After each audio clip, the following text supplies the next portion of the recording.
नमस्कार दोस्तों, स्वागत है आपका हमारे YouTube चैनल जीके ट्रैकर पे। देखिए फ्रेंड्स, आज के वीडियो में हम बात करेंगे जो हमारी एक सीरीज है Uttarakhand GK MCQ practice set series. इस सीरीज की आज हम 105वीं क्लास यहाँ पर कवर करेंगे और इस वीडियो में भी उत्तराखंड के 20 इंपॉर्टेंट MCQs को पूरी डिटेल के साथ कवर कर जाएंगे। आपका इस सीरीज के माध्यम से उत्तराखंड जीके का मिक्स यहाँ पर प्रैक्टिस भी हो जाती है और क्योंकि हम सिर्फ क्वेश्चन आंसर को तो देखते नहीं है, हम उनके साथ जितने आपके फैक्ट जुड़े हुए होते हैं, जो क्वेश्चन उस पर्टिकुलर क्वेश्चन से आपके बन सकते हैं, उन सभी कॉन्सेप्ट को भी क्लियर करते हुए चलते हैं। तो आपका साथ साथ में रिवीजन भी इस सीरीज के माध्यम से होता है।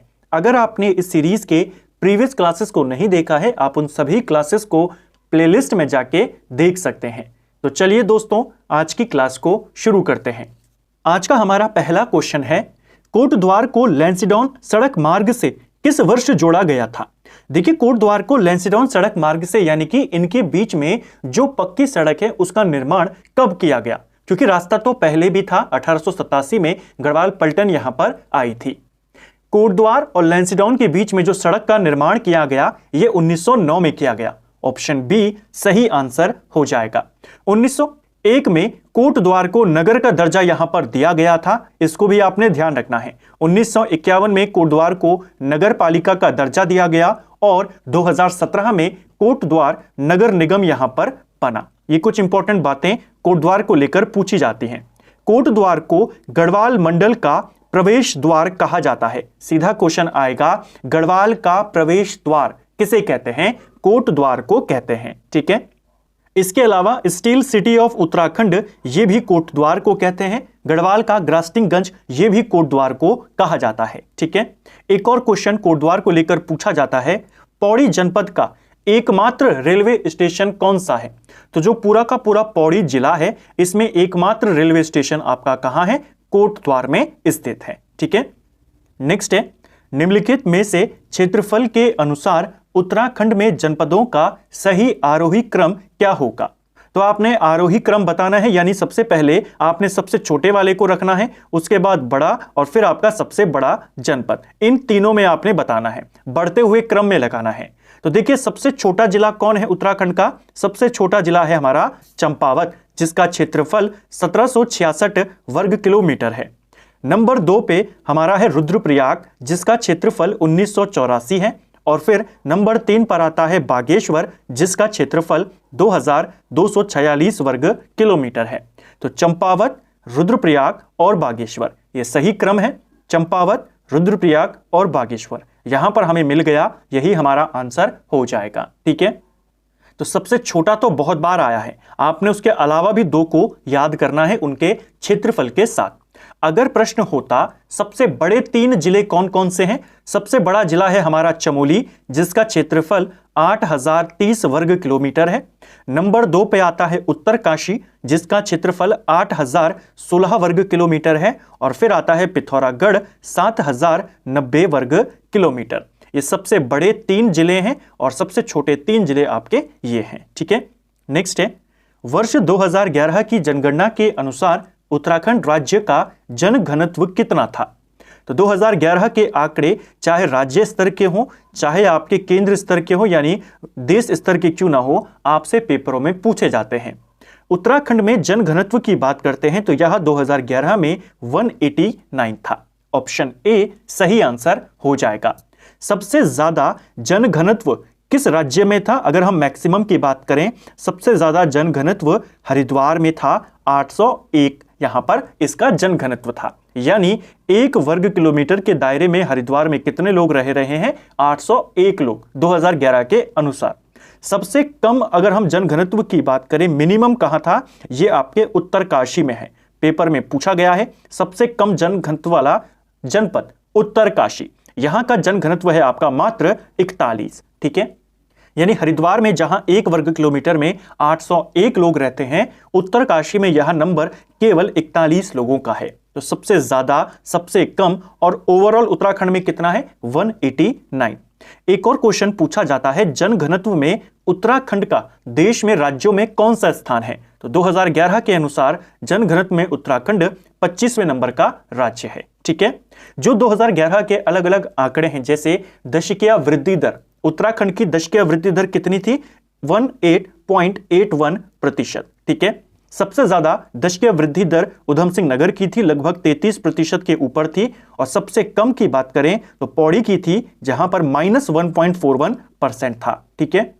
लिंग अनुपात की बात करें, उत्तराखंड का लिंग अनुपात कितना था 2011 में? 963। सबसे ज्यादा लिंग अनुपात वाला जिला अल्मोड़ा है 1139 और सबसे कम हरिद्वार है 880। साक्षरता की बात करें, उत्तराखंड की साक्षरता कितनी है? 78.82% है। पुरुष साक्षरता में हम 13वें नंबर पे आते हैं और महिला साक्षरता में हम 20वें स्थान पर आते हैं। ठीक है। नेक्स्ट है, निम्न में से उत्तराखंड का वृष्टि छाया क्षेत्र कौन सा है? वृष्टि छाया क्षेत्र यानी कि जहां पर वर्षा नहीं होती है, बिल्कुल नहीं होती है, नाम मात्र की वर्षा जहां पर होती है, इसे कहा जाता है ट्रांस हिमालय। ऑप्शन ए सही आंसर होगा। ट्रांस हिमालय को टिबियान क्षेत्र भी कहा जाता है क्योंकि इसका ज्यादातर विस्तार तिब्बत में देखने को मिलता है। इस क्षेत्र की जो पहाड़ियां हैं उनको जक्सर श्रेणी कहते हैं। तो जक्सर श्रेणियां कहां पाई जाती हैं? ट्रांस हिमालय में पाई जाती हैं। ठीक है। जो ट्रांस हिमालय है और इसके नीचे हमारा महान हिमालय है, इन दोनों को कौन सी रेखा अलग करती है? इन दोनों के बीच में हिंज लाइन है, जिसको सच्चर जोन के नाम से भी जाना जाता है। सच्चर जोन या हिंज लाइन इसे कहते हैं। ठीक है। महान हिमालय के नीचे यहां पर लघु हिमालय है। तो महान हिमालय और लघु हिमालय को कौन सी रेखा अलग करती है? MCT, main central thrust. लघु हिमालय के नीचे हमारा शिवालिक है। लघु हिमालय और शिवालिक को कौन अलग करता है? MBF, main boundary fault. तो ट्रांस हिमालय और महान हिमालय के बीच में सच्चर, महान हिमालय और लघु हिमालय के बीच में MCT यानी मेन सेंट्रल थ्रस्ट, और लघु हिमालय और शिवालिक के बीच में MBF। ये रेखाएं पेपर में पूछी जाती हैं। ठीक है। नेक्स्ट है, निम्नलिखित विकल्पों में से बगड़वाल नृत्य किया जाता है। किस क्षेत्र का बगड़वाल नृत्य काफी ज्यादा प्रसिद्ध है? यह प्रसिद्ध है नीति घाटी का। ऑप्शन ए सही आंसर हो जाएगा। नीति घाटी आपके चमोली में स्थित है और यहां का बगड़वाल नृत्य काफी ज्यादा प्रसिद्ध है। उत्तराखंड में कई सारी घाटियां पाई जाती हैं। कुछ इंपॉर्टेंट घाटियों की बात करते हैं। एक क्वेश्चन आता है कि उत्तराखंड में किस घाटी को धान का कटोरा कहते हैं? तो देखिए, धान का कटोरा कोसी नदी की घाटी को कहा जाता है। इसके अलावा एक और क्वेश्चन आता है, किस घाटी को पहाड़ का रेगिस्तान कहते हैं? तो पहाड़ का रेगिस्तान उत्तराखंड का लद्दाख, ये कहा जाता है नेलांग घाटी को। नेलांग घाटी उत्तरकाशी में आती है। हरकी-दून घाटी, नाम में दून लगाए तो देहरादून नहीं जाएंगे, हरकी-दून घाटी उत्तरकाशी में आती है। ठीक है। इसके अलावा सौर घाटी कहां है उत्तराखंड में? ये पिथौरागढ़ में है। एक और पेपर में आया था चौंदास घाटी, ये भी पिथौरागढ़ में आती है। ठीक है। फूलों की घाटी के जैसी चिनाब घाटी है, ये कहां है? ये आपके चमोली में आती है। ठीक है, इसको भी ध्यान रखेंगे। और नीति घाटी क्या है? ये भी कहां है? ये भी चमोली में आती है। नेक्स्ट है, चंपावत के बालेश्वर मंदिर से प्राप्त अभिलेख किस शासक से संबंधित हैं? देखिए, चंपावत का जो काफी प्रसिद्ध बालेश्वर मंदिर है, चंपावत में हमारे सप्तेश्वर मंदिर है, 7 मंदिरों का एक समूह है। इन 7 मंदिरों में जो सबसे उत्कृष्ट मंदिर माना जाता है वो बालेश्वर मंदिर है। तो पहला क्वेश्चन आपका क्लियर हुआ कि बालेश्वर मंदिर चंपावत में स्थित है। इस मंदिर से हमें एक अभिलेख मिला है। यह अभिलेख कराचल देव का है। ऑप्शन बी सही आंसर हो जाएगा। ठीक है। कराचल देव का 1223 का हमें यह अभिलेख मिला है, जो बताता है कि कराचल देव ने यहां पर आक्रमण किया था और कुमाऊं पर इसने अपना अधिकार किया था। ठीक है। बालेश्वर मंदिर का जीर्णोद्धार किसने करवाया? तो कहीं पर निर्माण है, कहीं पर जीर्णोद्धार है, क्योंकि काफी प्राचीन मंदिर है तो जीर्णोद्धार होगा। इसका जीर्णोद्धार चंद राजा उद्यान चंद के द्वारा करवाया गया था। उद्यान चंद ने इसका जीर्णोद्धार कार्य शुरू किया लेकिन पूरा नहीं कर पाया। जीर्णोद्धार का काम विक्रम चंद ने पूरा किया था, जो कि उद्यान चंद का पोता था। इस चीज को भी याद करेंगे। एक और इंपॉर्टेंट क्वेश्चन, बालेश्वर मंदिर को राष्ट्रीय धरोहर स्मारक घोषित किया जा चुका है। इसे राष्ट्रीय धरोहर स्मारक कब घोषित किया गया? 1952 में इसे घोषित किया गया। ठीक है। नेक्स्ट है, हारुल नृत्य की विषय वस्तु क्या है? देखिए, हारुल नृत्य की बात करते हैं, जौनसार क्षेत्र में यह नृत्य किया जाता है। तो जौनसार का काफी फेमस नृत्य है हारुल नृत्य। और हम जानते हैं जौनसार क्षेत्र में जो जौनसारी है वो किसकी पूजा करते हैं, वो पांडवों को देवताओं के रूप में पूजते हैं। माता कुंती की पूजा करते हैं और पांडवों की भी करते हैं। तो यह जो नृत्य है हारुल नृत्य, ये पांडवों के जीवन पर आधारित है। अब क्योंकि पांडव महाभारत से संबंधित हैं, कई बार पूछ लेता है कि महाभारत से संबंधित नृत्य कौन सा है, हारुल नृत्य। ठीक है, विशेषकर किससे संबंधित है, पांडवों के जीवन पर आधारित है। हारुल नृत्य के दौरान एक वाद्यंत्र है जिसका प्रयोग किया जाता है। इस नृत्य में उस वाद्यंत्र का प्रयोग अनिवार्य है। वाद्यंत्र का नाम है रामतुला वाद्यंत्र। प्रश्न आएगा कौन सा वाद्यंत्र हारुल नृत्य से जुड़ा हुआ है, रामतुला वाद्यंत्र। ठीक है, जौनसार क्षेत्र में होता है, पांडवों के जीवन पर बेस्ड है। नेक्स्ट है 1917 में अल्मोड़ा में आयोजित कुमाऊं परिषद के पहले अधिवेशन की अध्यक्षता कौन कर रहे थे। देखिए, कुमाऊं परिषद काफी इंपॉर्टेंट संगठन है। कुमाऊं परिषद की अगर हम स्थापना की बात करते हैं, इसकी स्थापना 1916 में होती है और स्थापना इसकी नैनीताल में हुई थी। जबकि जो पहला अधिवेशन हुआ वो 1917 में हुआ और अधिवेशन अल्मोड़ा में हुआ था। तो इस चीज को आपने ध्यान रखना है, यहां पर गठन है, यहां पर पहला अधिवेशन है। ठीक है, जो पहला अधिवेशन हुआ अल्मोड़ा में 1917 में, इसकी अध्यक्षता जयदत्त जोशी के द्वारा की गई थी। ऑप्शन बी सही उत्तर यहां पर हो जाएगा। कुमाऊं परिषद 1916 में बनी और 1926 में कुमाऊं परिषद का विलय कांग्रेस में कर दिया गया था। जो यहां की कांग्रेस थी उसमें इस संगठन का विलय किया गया। तो बनी 16 में, विलय 26 में। पहला अधिवेशन 17 में जयदत्त जोशी की अध्यक्षता में। दूसरा अधिवेशन इसका हल्द्वानी में आयोजित किया गया, जिसकी अध्यक्षता तारादत्त गैरोला ने करी 1918 में। तीसरा अधिवेशन कोटद्वार में हुआ था और कुमाऊं परिषद का गढ़वाल में होने वाला एकमात्र अधिवेशन था। कोटद्वार अधिवेशन 1919 में ये हुआ था। ठीक है, इसकी अध्यक्षता बद्रीदत्त जोशी के द्वारा की गई। चौथा अधिवेशन कुमाऊं परिषद का काशीपुर में हुआ 1920 में हरगोविंद पंत की अध्यक्षता में।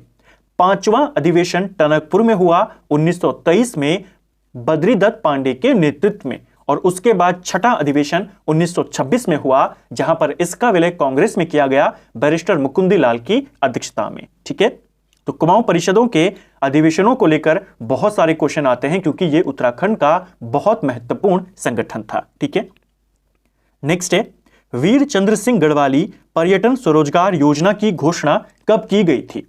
काफी फेमस योजना है वीर चंद्र सिंह गढ़वाली पर्यटन स्वरोजगार योजना। कई बार तो यही पूछ सकता है आपसे कि जो पर्यटन स्वरोजगार योजना है किसके नाम पर है, तो वीर चंद्र सिंह गढ़वाली। इस योजना की शुरुआत 1 जून 2002 को की गई थी। ऑप्शन सी सही उत्तर यहां पर हो जाएगा। अब क्योंकि चंद्र सिंह गढ़वाली के नाम पर यह योजना है, इनके बारे में थोड़ा सा जान लेते हैं। वीर चंद्र सिंह गढ़वाली का जन्म 25 दिसंबर 1891 में इनका जन्म पौड़ी गढ़वाल में हुआ था। ठीक है, इनका मूल नाम क्या था, वीर चंद्र सिंह गढ़वाली तो कहते हैं, इनका मूल नाम चंद्र सिंह भंडारी था। इस चीज को भी ध्यान रखेंगे। ठीक है, वीर चंद्र सिंह गढ़वाली कौन सी गढ़वाल राइफल से संबंधित है, तो यह आपके 2/18 गढ़वाल राइफल से संबंधित है। यह भी पेपर में पूछा गया है। ठीक है, क्यों प्रसिद्ध है वीर चंद्र सिंह गढ़वाली, पेशावर कांड से जुड़े हुए हैं, पेशावर कांड के लिए प्रसिद्ध है। पेशावर कांड आपका 23 अप्रैल 1930 में हुआ था और पेशावर कांड था क्या, कई बार हमने पढ़ा है कि जो आंदोलनकारी थे, पेशावर में एक बाजार है किस्सा खानी बाजार, वहां पर अफगान आंदोलन कर रहे थे जो कि निहत्थे थे। तभी वहां पर गढ़वाल पलटन पहुंच जाती है। जो अंग्रेज अधिकारी था वहां पर, उसका नाम था रिकेट। ठीक है, रिकेट ने गढ़वालियों को, जो गढ़वाल पलटन थी, उनको गोली चलाने का आदेश दे दिया जो अफगान आंदोलन वहां पर कर रहे थे।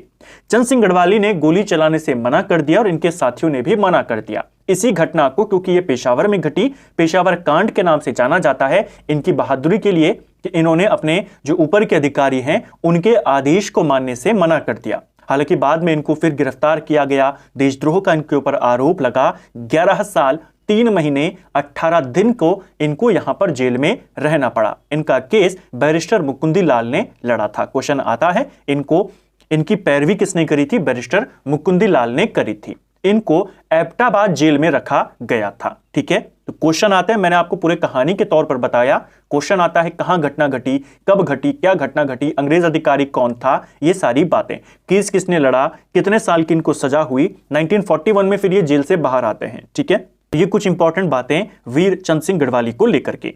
एक और चीज, वीर चंद सिंह गढ़वाली की बहादुरी से प्रेरित होकर पूरे देश में गढ़वाल दिवस मनाने की घोषणा किसने करी थी, यह क्वेश्चन भी आता है। गढ़वाल दिवस मनाने की घोषणा मोतीलाल नेहरू ने करी थी। ठीक है, मुझे एक वीर चंद सिंह गढ़वाली और मिलता तो देश कब का आजाद हो चुका होता, यह किसने कहा था, महात्मा गांधी ने कहा था। ठीक है, चंद सिंह गढ़वाली के प्रेरणा स्रोत कौन थे, तो इनके प्रेरणा स्रोत थे भजन सिंह, इनका नाम भी याद करेंगे। और लास्ट में एक और इंपॉर्टेंट क्वेश्चन, इनके ऊपर डाक टिकट कब जारी किया गया, तो चंद सिंह गढ़वाली के ऊपर डाक टिकट 1994 में जारी किया गया था। तो हमने एक क्वेश्चन से पूरा डिटेल यहां पर देखा, इससे आपका रिवीजन भी अच्छा होता है और चीजों को लिंक करके पढ़ने में भी आपको मदद मिलती है। और जब आप चीजों को लिंक करके पढ़ते हैं, जैसा हम हर बार कहते हैं कि आप चीजों को ज्यादा समय तक याद कर पाएंगे, क्योंकि आपने सिर्फ एक नाम के बारे में एक साथ सारी डिटेल को यहां पर देख लिया एक ही जगह पर। चलिए नेक्स्ट है, आसन बैराज का निर्माण कब किया गया था। देखिए, आसन बैराज आपके देहरादून में जो एक नदी बहती है आसन नदी, उसके ऊपर बनाया गया है एक बैराज, उसी को कहते हैं आसन बैराज। आसन नदी की बात करें तो आसन नदी किस नदी की सहायक नदी है जिसके ऊपर यह बैराज बना हुआ है, यमुना की सहायक नदी है। रामपुर मंडी के निकट आसन नदी यमुना के साथ संगम कर लेती है। ठीक है, तो आसन, पहला तो यही याद करेंगे किस नदी की सहायक नदी है, यमुना की, रामपुर मंडी में यमुना से संगम कर लेती है।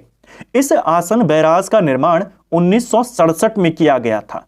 पहला आपको यह वर्ष याद करना है। दूसरा, 2005 में जो ये आसन बैराज है इसको कंजर्वेटिव रिजर्व यहां पर घोषित किया गया, संरक्षित क्षेत्र इसको घोषित किया गया। और तीसरा, 2020 में आसन बैराज को रामसर स्थल घोषित किया गया, यानी रामसर सूची में से शामिल किया गया। तो ये कुछ इंपॉर्टेंट वर्ष जो आप ध्यान रखेंगे। नेक्स्ट है, किस पुराण में हरिद्वार का नाम मायापुरी मिलता है। देखिए, हरिद्वार का प्राचीनतम मंदिर कौन सा है, माया देवी मंदिर। हरिद्वार की अधिष्ठात्री देवी कौन मानी जाती है, माया देवी। बहुत बार ये क्वेश्चन आया है। मायापुर के नाम से कौन जाना जाता था, हरिद्वार जाना जाता था। हरिद्वार का नाम मायापुरी ये किस ग्रंथ में मिलता है, यह स्कंद पुराण में देखने को मिलता है। ऑप्शन सी सही उत्तर हो जाएगा। स्कंद पुराण में हरिद्वार को मायापुरी कहा गया है। ठीक है, हरिद्वार का प्राचीनतम मंदिर, हरिद्वार की अधिष्ठात्री देवी कौन है, माया देवी। ठीक है, नेक्स्ट है, काशीपुर में आर्य समाज की स्थापना कब की गई थी। देखिए, भारत में आर्य समाज की स्थापना 1875 में होती है, दयानंद सरस्वती करते हैं। काशीपुर में कब की गई, काशीपुर में इसकी स्थापना 1881 में की गई। अगर पूछेगा अल्मोड़ा में कब की गई, क्योंकि प्रमुख नगर थे उस समय उत्तराखंड के, अल्मोड़ा में 1932 में करी गई। ठीक है, नेक्स्ट है, चंद्रबदनी मंदिर किस पर्वत पर स्थित है। एक और काफी प्रसिद्ध मंदिर है चंद्रबदनी मंदिर। चंद्रबदनी मंदिर आपके टिहरी गढ़वाल में है, और जो स्कंद पुराण है, स्कंद पुराण में चंद्रबदनी मंदिर को भुवनेश्वरी पीठ कहा गया है। एक आप ये याद करेंगे, चंद्रबदनी मंदिर आपके चंद्रकूट पर्वत पर स्थित है। ऑप्शन ए सही आंसर हो जाएगा। ठीक है, चौरानी चोटी कहां है, अगर आपसे यह पूछ लिया जाए, चौरानी चोटी आपके देहरादून में है। जो विराटगढ़ है, जो राजा विराट थे, पुलिंद राजा, उनकी कैपिटल इस चौरानी चोटी पर स्थित थी। ठीक है, चंद्रशिला पर्वत की बात करें, इस पर तुंगनाथ मंदिर स्थित है। ठीक है, जो रुद्रप्रयाग में है तुंगनाथ मंदिर, वो इसी पर स्थित है, चंद्रशिला पर्वत। और चौखंबा शिखर की बात करें, मदमहेश्वर नाथ चौखंबा शिखर पर स्थित है। ठीक है, नेक्स्ट है, हिमालयन आर्ट पुस्तक किसकी रचना है। हिमालयन आर्ट, यह जो किताब है इसे जीसी फ्रेंच के द्वारा लिखा गया है। ऑप्शन बी सही उत्तर हो जाएगा। जो डॉक्टर कटोच हैं, यशवंत सिंह कटोच, इनकी किताब का नाम क्या है चित्रकला से जुड़ी हुई, इनकी किताब है गढ़वाल चित्रशैली एक सर्वेक्षण, पेपर में बहुत बार आई है। जीसी फ्रेंच की किताब का नाम हिमालय आर्ट है। किशन लाल वैद्य की बात करें, इनकी किताब का नाम पहाड़ी चित्रकला है। ठीक है, और बैरिस्टर मुकुंदी लाल की तो कई सारी किताबें हैं, जैसे गढ़वाल पेंटिंग्स हो गई, सम नोट्स ऑन मौलाराम हो गए, गढ़वाल स्कूल ऑफ पेंटिंग्स, ये सारी रचनाएं मुकुंदी लाल की हैं। ठीक है, नेक्स्ट है, निम्नलिखित में से कौन सुमेलित नहीं है। एक तरफ कुछ योजनाएं हैं महत्वपूर्ण जो बहुत बार रिपीट हुई हैं, दूसरी तरफ उनके शुरुआत होने की तिथियां। अटल खाद्यान्न योजना क्या 11 फरवरी 2013 में आई थी? तो ये आपका गलत हो जाएगा। अटल खाद्यान्न योजना राज्य में 11 फरवरी 2011 में शुरू करी गई थी। तो पहला ही आपका गलत है और यही हमको बताना था। उत्तराखंड पौधरोपण नीति की बात करें 6 जून 2006 सही है। उत्तराखंड आपातकालीन सेवा 15 मई 2008 ये भी सही है। उत्तराखंड जननी सुरक्षा योजना 1 अप्रैल 2005 ये भी आपका सही हो जाएगा। ठीक है, तो ये कुछ इंपॉर्टेंट योजनाएं जो पेपर में आ चुकी हैं।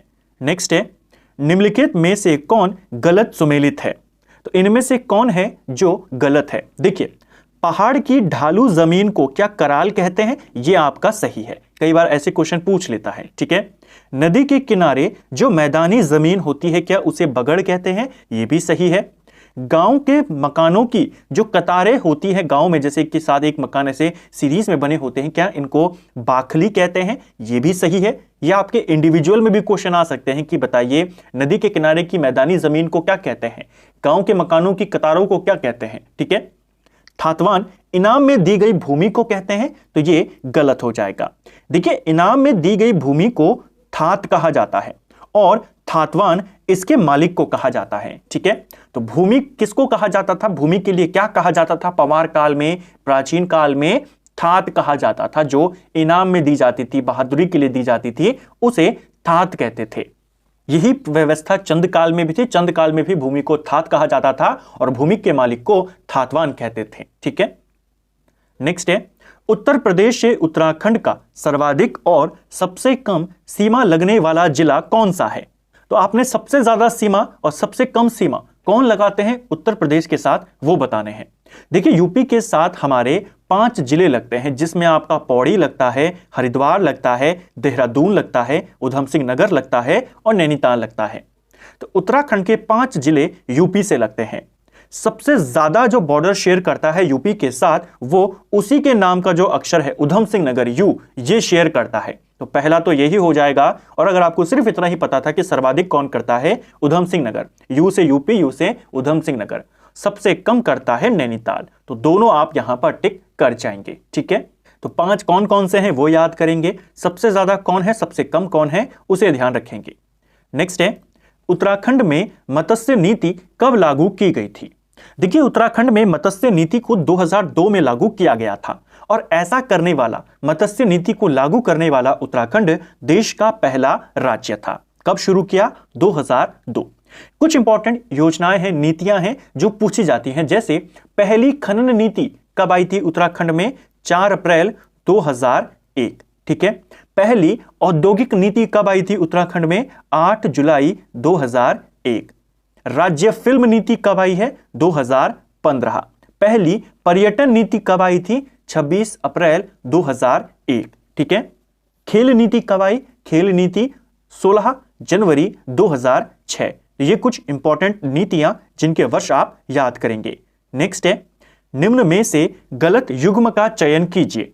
तो बौराणी मेला कहां लगता है? पेपर में पूछा गया है UKSSC के द्वारा। बौराणी मेला पिथौरागढ़ में लगता है, पहला वाला आपका सही है। सेलकू मेला, या जिसे सेलकू उत्सव भी कहते हैं, सेलकू महोत्सव कहते हैं, कहां लगता है? उत्तरकाशी में, यह भी सही है।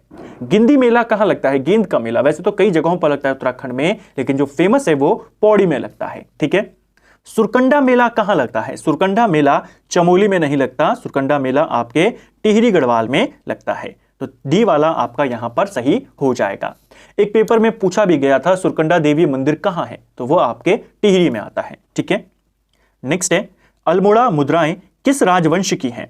तो अल्मोड़ा मुद्राओं का संबंध किस वंश से है? सही आंसर हो जाएगा कुड़िंद वंश।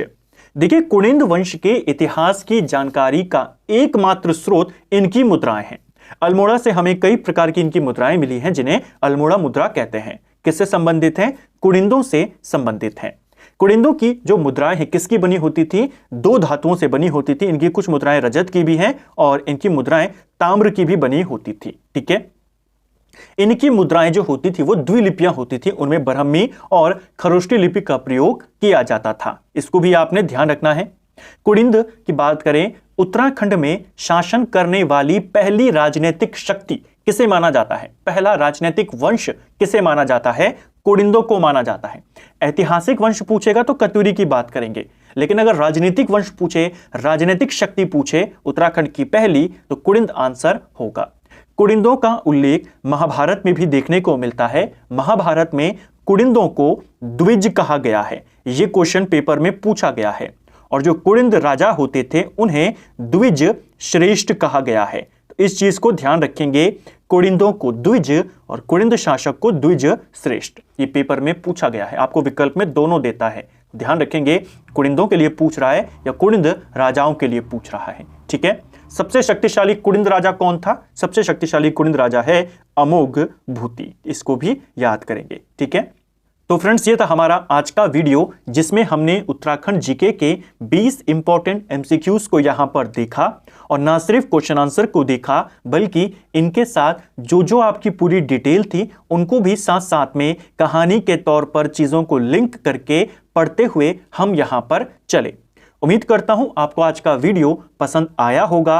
अगर आपको ये वीडियो पसंद आया है तो वीडियो को लाइक करें, चैनल पर नए हैं तो सब्सक्राइब करें, अपने दोस्तों के साथ शेयर करें, और वीडियो आपको कैसा लगा, आपका स्कोर कितना रहा, कमेंट बॉक्स में हमें जरूर बताएं। Thank you friends.